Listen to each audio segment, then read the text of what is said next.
to my channel. I am Linda, and I'm a healer, a coach, and a facilitator. And in this channel, I give you clarity about emotional intelligence and practical spirituality subjects and how you can use them in your day-to-day to create a more meaningful, fulfilling, and joyful life. So the video that I'm recording today is going to be a video in a series that I am working on that is all about the subconscious mind. It is all related to understanding the subconscious, working with the subconscious, etc.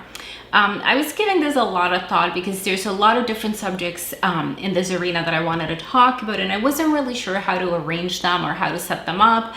And I think what I've decided to do is, well, I don't think what I've decided to do is I am going to do one video I'm going to record today for as long as I record, where I'm going to talk about all of the different subjects, and then I'm just going to break them down into smaller, like bite-sized videos that I can post on YouTube based on the different subcategories of each.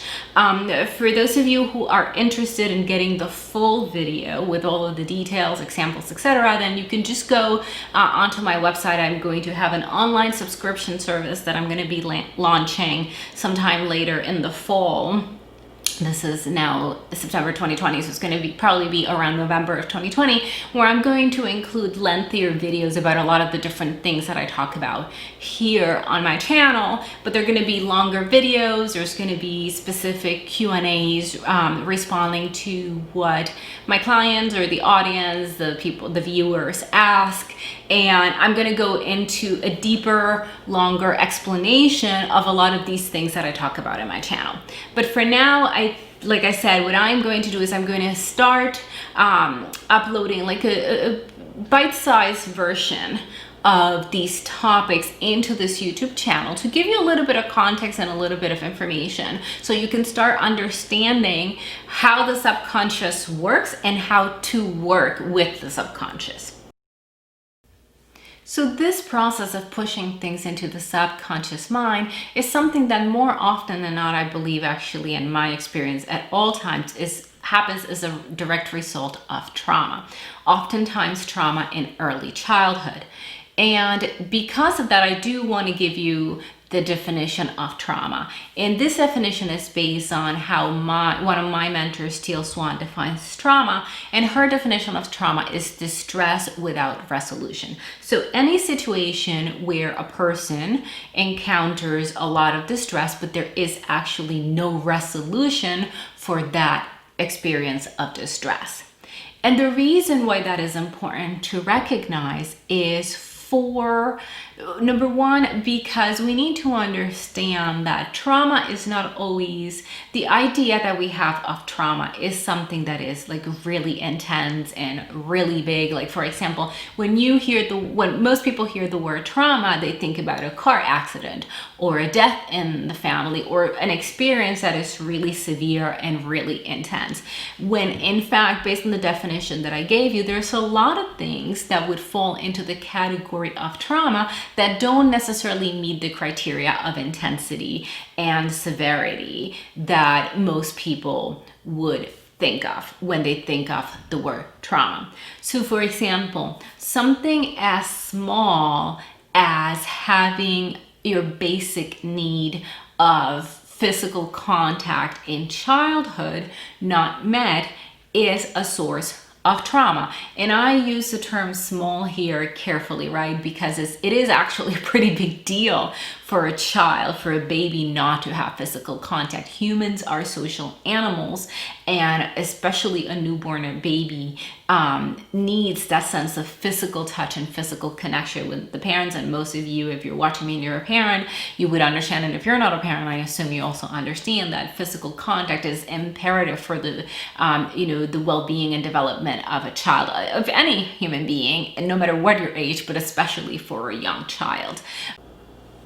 Now, one of the things that comes as a result of trauma, especially when we're talking about early childhood trauma, is what we call a core wound. And a core wound is an event or an experience of deep, intense hurt that shapes us. is something that is relegated to our subconscious mind because it happens not just precognitive, meaning before the age of 8, but more often than not, it happens at a pre-verbal stage of development. So usually before the age of 2 to 3, and actually is often experiences a denial of a need or a desire the child has. Now, so it's basically a deep, deep hurt. And when we talk about core wounds, a lot of people tend to be familiar with this term because there's certain core wounds that are out there that are very, I don't want to say popular as far as like, well liked, but very common that people hear a lot. And for example, rejection, one that is very common one for a lot of people is abandonment, and is actually my core wound is abandonment. This is what gives rise to core beliefs, right? A child needs to feel safe, needs to feel protected, needs to feel that the environment around them is going to be conducive to them growing into an adult, right? That is going to be protective of them and that is going to be safe for them. So when there are circumstances that feel unsafe, a child, well, anybody really, but especially a child, has to sort of create this belief system so that what is incongruent makes sense. And I hope I'm explaining this clearly, but basically is, my mother abandoned me, right? And it can be that my mother doesn't love me, because then that may mean that the mother that adopted me doesn't love me, because if the one who carried me for 9 months that gave birth to me doesn't love me, this one that adopted me probably doesn't love me either, or may not love me. And I cannot have that in my brain, right? Because that makes me feel unsafe, because if she doesn't love me, then she's not going to care for me, she's not going to take care of me, she's not going to keep me safe, she's not going to feed me, etc. So what makes sense for me is to create this belief that my mother didn't love me because I'm unlovable, because I cannot be loved, or is something defective about me. So basically, a quick definition of what core beliefs are is our thoughts or our own interpretation of how we see ourselves and or how we see the world around us.